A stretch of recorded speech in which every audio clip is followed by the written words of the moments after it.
Hello dear students, हमने ये chapter शुरू किया था scientific management principles and techniques. और इसमें हमने पढ़ा था meaning of scientific management, definition, features and principles of scientific management. Okay, तो अब हम पढ़ेंगे इसमें टेक्निक्स ऑफ साइंटिफिक मैनेजमेंट। इसकी क्या क्या टेक्निक्स हैं। The principles of scientific management only bring out the basic philosophy behind the theory. The question which now arises is how to implement these principles practically. अब ये question arise होता है, ये question आता है कि हम इन प्रिंसिपल्स को प्रैक्टिकली कैसे इम्प्लीमेंट करें, कैसे करें इस पर, ठीक है, work.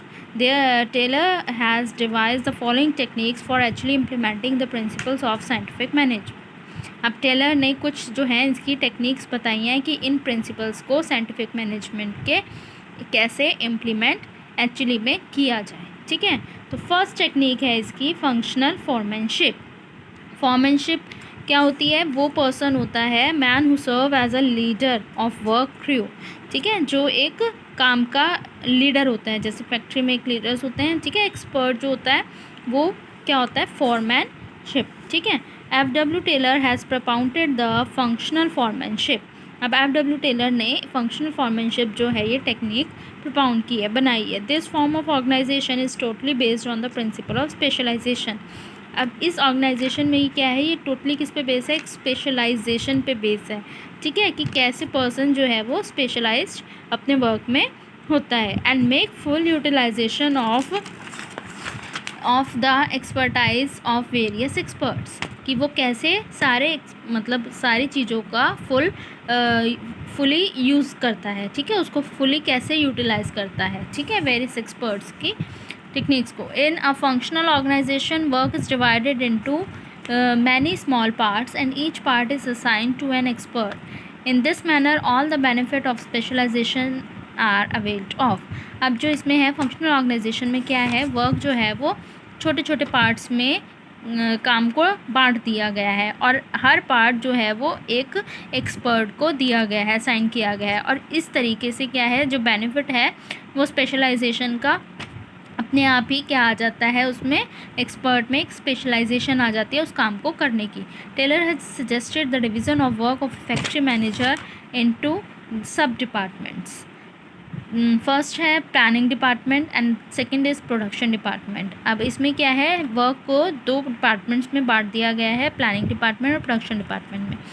4 experts are appointed in each department. हर डिपार्टमेंट में 4 एक्सपर्ट्स जो हैं वो अपॉइंट किए जाते हैं। The experts in the planning department do planning and the experts in the production department help in production. अब प्लानिंग डिपार्टमेंट में जो एक्सपर्ट्स हैं वो प्लानिंग में हेल्प करते हैं और प्रोडक्शन डिपार्टमेंट में जो एक्सपर्ट्स हैं वो प्रोडक्शन में हेल्प करते हैं। तो functional organisation has been clarified in the following diagram. अब देखिए डायग्राम बताया गया है, इसमें कैसे जो है एक्सपर्ट्स वर्क कर रहे हैं। देखिए फैक्ट्री मैनेजर है, मैनेजर जो है वो प्लानिंग ऑफिसर और प्रोडक्शन ऑफिसर, ठीक है, तो उसमें बांट दिया गया है इसको। तो प्लानिंग ऑफिसर क्या कर रहा है, जो है देखिए root clerk, instruction card clerk, time and cost clerk, discipline officer, ठीक है, ये सारे चीज़ों सबको क्या है इंस्ट्रक्शन दे रहा है एक प्लानिंग ऑफिसर। और इसमें है प्रोडक्शन ऑफिसर, ये क्या है, गैंग बॉस है, स्पीड बॉस है, रिपेयर बॉस है एंड इंस्पेक्टर बॉस है, ठीक है। तो ये सारी चीज़ें कहाँ पे जा रही हैं, ये इंस्ट्रक्शंस कहाँ पहुँच रही हैं, वर्कर्स के पास पहुँच रही हैं। तो ये क्या है, एक प्लानिंग ऑफिसर और एक प्रोडक्शन ऑफिसर, दो ऑफिसर जो हैं एक्सपर्ट्स जो हैं वो अपॉइंट किए गए हैं और ये क्या कर रहे हैं, ये वर्कर्स को क्या कर रहे हैं, अपनी मतलब वो क्या है इंस्ट्रक्शंस दे रहे हैं, ठीक है। तो इस तरीके से एक्सपर्ट्स को रखा जाता है ताकि वो आगे क्या है उसमें प्रोडक्शन में और क्या है प्लानिंग में हेल्प कर सके, ठीक है। तो ये एक तरीके से ये डायग्राम से आप इजीली समझ जाएंगे। अब इसके देखिए आगे पार्ट्स हैं, specialist of planning department and their functions. First है इसमें route clerk. This clerk ensure the sequence of completing a particular work, meaning thereby the stages it shall have to pass before being finalised.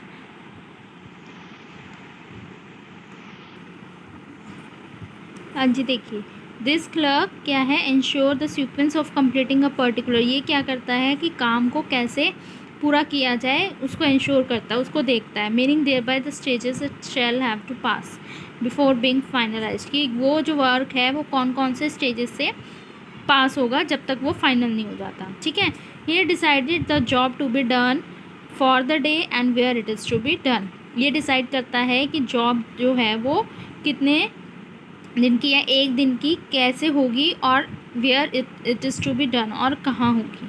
ठीक है, कहाँ वो काम किया जाएगा, ये रूट क्लर्क जो है वो डिसाइड करता है। सेकंड है instruction card clerk, this clerk prepare the instruction card for the workers and hand them over to the gang boss, ये क्लर्क क्या है, इंस्ट्रक्शन कार्ड जो है वर्कर्स के लिए प्रिपेयर करता है और उसके बाद गैंग बॉस को ये क्या कर देता है, हैंड ओवर कर देता है। ठीक है, गैंग बॉस देखिए यहाँ पे है, इंस्ट्रक्शन कार्ड क्लर्क जो है ये क्या करता है, गैंग बॉस को जो इंस्ट्रक्शंस उसने प्रिपेयर की होती हैं वो हैंड ओवर कर देता है। दिस कार्ड कंटेन इन्फॉर्मेशन, और इस कार्ड में क्या लिखा होता है, about the nature of the work, कि कैसा काम करना है, प्रोसीजर कैसे किया जाएगा, ठीक है, उस काम को, मटेरियल क्या यूज़ होगा और जो मशीनरी है उनकी डिटेल्स वो कैसे सारी, तो ये सारी इंस्ट्रक्शन जो हैं वो इंस्ट्रक्शन कार्ड क्लर्क प्रिपेयर करके गैंग बॉस को दे देता है। थर्ड है time and cost clerk, this clerk decided as to when a particular work is to be started and finish, meaning thereby as to what time the whole work take place. अब ये clerk जो है decide करता है कि particular work जो है, जो काम है वो कब स्टार्ट किया जाएगा और कब उसको ख़त्म किया जाएगा और उसमें पूरे वर्क को करने में कितना टाइम लगेगा। It is also decided at the same time at what cost of the product will be produced, और ये भी डिसाइड करता है कि कॉस्ट जो है प्रोडक्ट की वो कितनी होगी और द प्रोडक्ट विल प्रोड्यूस, ठीक है, कि कॉस्ट जो है वो जो प्रोड्यूस होना है उसकी जो कॉस्ट है वो कितनी होगी। Discipline offer, the discipline officer ensure that every work is being performed in a discipline manner, जो डिसिप्लिन ऑफिसर है वो क्या करता है, ये देखता है कि सारा काम कैसे डिसिप्लिन मैनर में परफॉर्म किया जाना चाहिए। ठीक है, अब सेकंड पार्ट देखिए इसका, specialised of production department and their function. First है इसमें gang boss, the workers are divided into various group from the point of view of control, जो वर्कर्स हैं उनको क्या है वेरियस ग्रुप में बांट दिया जाता है ताकि काम जो है ईजिली कंट्रोल में होता रहे। Group leader is selected who is known as the gang boss, और उसमें क्या है एक ग्रुप लीडर सेलेक्ट किया जाता है जिसको कि गैंग बॉस कहा जाता है। He is expected to ensure that both the workers and the machines are fit enough for production and that the material required for their use has been made available to them. अब ये देखता है कि कैसे workers और machine जो हैं बिल्कुल काम के लिए फ़िट होनी चाहिए, ठीक है, प्रोडक्शन के लिए पूरी फ़िट होनी चाहिए और उनका जो मटेरियल यूज़ होना चाहिए वो भी उन पे अवेलेबल रहना चाहिए, ठीक है ना। तो ये सारी चीज़ें गैंग बॉस देखता है। सेकंड है speed boss, the main function of the speed boss is to ensure that all the workers are performing their job at the required और एक्सपेक्टेड स्पीड। ये क्या है, जो भी काम हो रहा है उनकी क्या है, स्पीड बॉस ये देखता है कि जो वर्कर्स परफॉर्म कर रहे हैं अपनी ड्यूटी जॉब, तो वो पूरी उसी स्पीड से कर रहे हैं या नहीं कर रहे हैं, ठीक है। If it is not so the speed boss try to find out the cause of slow speed and has the solution for it. और अगर ऐसा नहीं हो रहा है, मतलब वो अपनी पूरी उस स्पीड से काम नहीं कर रहे हैं जिससे होना चाहिए, तो वो उसके पीछे क्या है कॉज जो है वो भी देखता है, ठीक है, क्या कारण है कि किस वर्क कारण से काम जो है वो इतना स्लो चल रहा है और उसका सॉल्यूशन ढूंढता है। Then C is repair boss, the main function of the repair boss is to keep the machine and tool in a working condition. Repair boss का क्या वर्क है कि ये देखता है कि मशीन्स और जो टूल्स हैं वो पूरे प्रॉपर तरीके से काम कर रहे हैं या नहीं कर रहे हैं, ठीक है, वर्किंग कंडीशन में हैं कि नहीं है। Then D is inspector, he inspects the thing produce and compare their quality with the standard prescribe for them. अब ये जो है इंस्पेक्टर जो है लास्ट में जो भी प्रोडक्शन हो रही है उसको कंपेयर करता है, उसकी क्वालिटी को देखता है और उसको उस क्वालिटी उस स्टैंडर्ड प्रिस्क्राइब के साथ कंपेयर करता है जो कि मतलब क्वालिटी होनी चाहिए एक्चुअली में, ठीक है। वो कंपेयर करता है कि वो उसी क्वालिटी के प्रोडक्ट्स बन रहे हैं या नहीं बन रहे हैं, and try find out the difference. और अगर उसमें कुछ भी कमी होती है तो उसका डिफरेंस ढूंढने की कोशिश करता है। In case of unfavourable result he initiate corrective action. और अगर कोई भी रिज़ल्ट मतलब अनफेवर होता है तो वो उसके लिए करेक्टिव एक्शन भी देखता है कि कैसे वर्क को जो है क्वालिटी को प्रॉपर बनाया जा सकता है, ठीक है। तो ये थे वर्क, ये इनके रूट क्लर्क के, instruction card clerk, time and cost clerk and discipline officer के, ठीक है। स्पेशलिस्ट जो हैं प्लानिंग डिपार्टमेंट के, और ये प्रोडक्शन जो है प्रोडक्शन डिपार्टमेंट के। तो इनके फंक्शंस हैं गैंग बॉस के, speed boss, repair boss and inspector, ठीक है। ये इनके फंक्शंस हैं, क्या क्या वर्क करते हैं। अब सेकंड देखिए इसमें क्या है, standardization of work. Standardization means setting standard for different activities after due deliberation. देखिए standardization means setting standard for different activities, की क्या है, डिफरेंट एक्टिविटीज़, जितनी भी एक्टिविटीज़ हो रही हैं ऑर्गेनाइजेशन में उनका एक स्टैंडर्ड सेट किया जाता है। जैसे कि पहले इसमें देखिए standardization of work, it refers to the process of setting standard for various business activities. जितनी भी बिजनेस एक्टिविटीज़ हो रही हैं उनका एक स्टैंडर्ड सेट कर दिया जाता है कि किस तरीके से वर्क किया जाएगा। जैसे कि amount of work to be done by worker in a day may be standardize, कि एक स्टैंडर्ड मतलब ये सेट कर दिया जाता है कि एक दिन में जो वर्कर्स हैं कितना काम करेंगे। In other words the worker is expected to do the standard amount of work every day. और उसी तरीके से क्या है, वर्कर्स काम करते हैं जितना उनको एक स्टैंडर्ड मतलब काम दे दिया जाता है एक दिन का। In the same manner standard में also be set for a raw material, machines and tools, techniques, condition of work etcetera. और इसी तरीके से जो क्या है एक स्टैंडर्ड इनका भी सेट कर दिया जाता है कि कितना रॉ मटेरियल एक दिन में यूज़ होगा, कितनी मशीन्स चलेंगी, tools, techniques, condition of work क्या रहेगी। तो ये इनका भी सबका एक स्टैंडर्ड क्या कर दिया जाता है, तय कर दिया जाता है। अब देखिए इसका ऑब्जेक्टिव है स्टैंडर्डाइजेशन का, क्या ऑब्जेक्टिव्स हैं इसके। फर्स्ट है to reduce a given line of product to fix type, size and characteristics. To reduce a given line of product to fixed type, size and characteristics, कि एक प्रोडक्ट को क्या है एक मतलब फिक्स्ड वो दे दिया जाता है कि किस टाइप का, किस साइज़ की और किस कैरेक्टरिस्टिक्स के प्रोडक्ट्स जो है वो प्रोड्यूस होंगे, ठीक है। To introduce the manufacturing of identical products such that they are easily interchangeable with one another. और मैन्युफैक्चरिंग मतलब एक आइडेंटिकल प्रोडक्ट्स की, सेम प्रोडक्ट्स ऐसे बनने चाहिए ताकि उन दोनों को क्या कर सके, इंटरचेंज कर सकें एक दूसरे के साथ। टू इंश्योर क्वालिटी स्टैंडर्ड, उनकी क्वालिटी जो है उसको सेट किया जाता है, उनका स्टैंडर्ड जो है वो सेट किया जाता है। To establish standard of performance of man and machine, और मैन एंड मशीन का जितना परफॉर्मेंस स्टैंडर्ड है वो भी सेट कर दिया जाता है। तो ये सब क्या है, एक स्टैंडर्डाइजेशन ऑफ वर्क की हेल्प से, ये एक टेक्निक है तो इसकी हेल्प से क्या है सारे वर्क को सेट किया जाता है, ठीक है। अब थर्ड है देखिए इसमें simplification. Simplification means putting an end to the unnecessary types, qualities, size, weights etcetera, कि मतलब कि क्या है इसमें कि जो है अननेसेसरी अगर कोई क्वालिटी या कोई टाइप प्रोडक्शन हो रही है कुछ है तो उसको क्या है बनने से रोका जा सके। तो for example it is all right for a shoe manufacturing company to manufacture shoes of 0, 1, 2, 3, 4, 5 sizes, but if it start manufacturing shoes of 0, 0.5 ऐसे मतलब पॉइंट इसमें ये अगर बनने शुरू हो जाएँ तो वो क्या है, गलत है, ठीक है ना। साइज़ मतलब साइज़ जो चलते हैं वो देखिए 0, 1, 2, 3, 4, 5 चलते हैं शूज़ में। अगर शूज़ जो हैं वो इस तरीके से बनने लग जाएँ 0.5, 1.25, 1.5, तो ये क्या है, एक गलत टेक्निक है। There is no justification in the difference of such sizes, कि इसमें हम साइज़ क्या जस्टिफाई नहीं कर पाएंगे, ठीक है।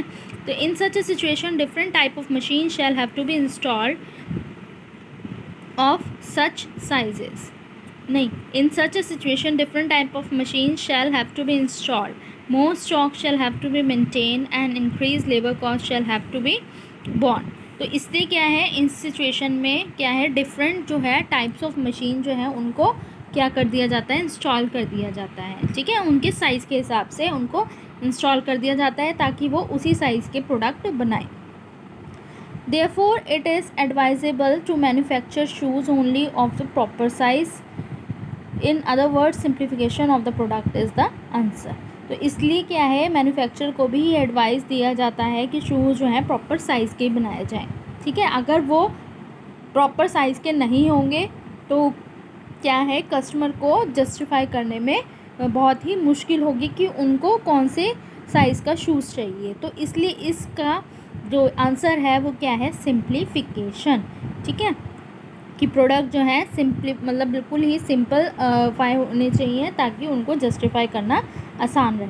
तो अब इसके ऑब्जेक्टिव्स क्या हैं, effecting economy in the use of machines. तो ये क्या है, इकनॉमी को भी इफ़ेक्ट करता है. जैसे मशीन्स यूज़ होती हैं तो इससे क्या है, इकनॉमी पे भी इफ़ेक्ट पड़ता है.